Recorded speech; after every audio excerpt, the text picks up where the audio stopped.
This past offseason, the Houston Texans made a trade that sent shockwaves throughout the league by giving up one of the best wide receivers in the game.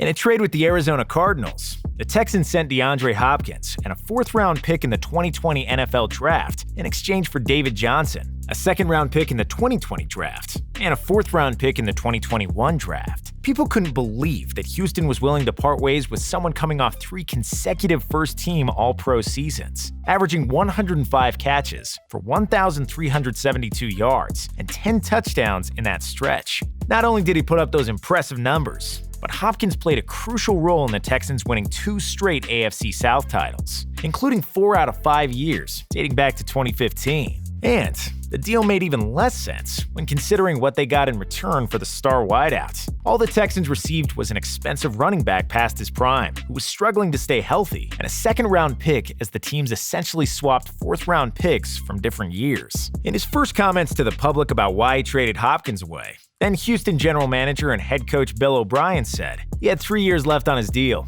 and he wanted a raise, and we weren't going to be able to go in that direction. We felt like we had a great offer from Arizona that involved picks. That involved an excellent 3-down running back who was hungry and humble. At the time of the deal, Hopkins' contract carried completely non-guaranteed base salaries of $12.5 million, $13.5 million, and $13.9 million over the following 3 years. What's interesting is the Texans were fine absorbing Johnson's contract, which cost them $11.156 million against the cap this season. In addition to O'Brien believing the team was not able to go in the direction of paying Hopkins, there was also reportedly friction between the superstar and the GM coach. Some people believe their inability to get along played more of a role in the decision than the financials behind Hopkins' contract. Either way, the Cardinals were more than happy to give Hopkins what he felt he deserved.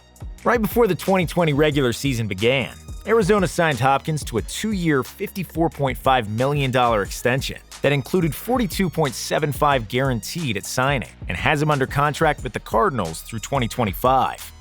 Through 10 games this season, Hopkins leads the league in receiving yards with 912, and his second in receptions was 72, only 1 catch behind Stephon Diggs of the Buffalo Bills. It's safe to say that the deal has worked out well so far for Hopkins and the Cardinals. However, the same cannot be said regarding the Texans. Johnson has only rushed for 408 yards with 161 receiving yards and scored 4 combined touchdowns in 8 games before landing on the short-term injured reserve list with a concussion suffered in Week 9.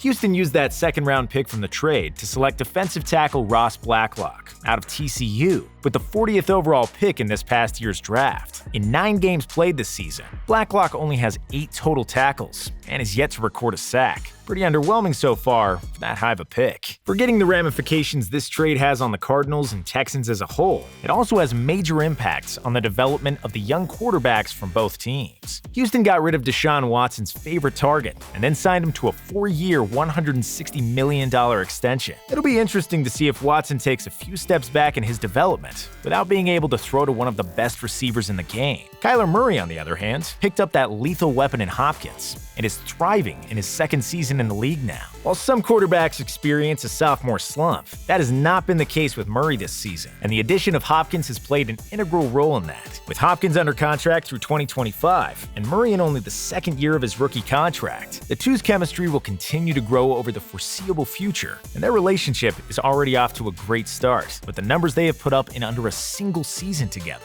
NFC West defensive coordinators cannot be happy with O'Brien and the Texans for creating this dynamic duo in their division. With how poorly this deal went for Houston and how far it seemingly set them back, it's not surprising at all that O'Brien was fired as head coach and general manager after an 0-4 start this season by the team. Unless the Texans use Arizona's 4th-round pick in the next draft to choose a perennial Pro Bowler, this trade will go down in history as one of the worst ever. I'm sure Houston wishes they could go back in time and keep Hopkins instead of O'Brien, but now they're without either as they look to eventually get back into the playoffs and turn their franchise around.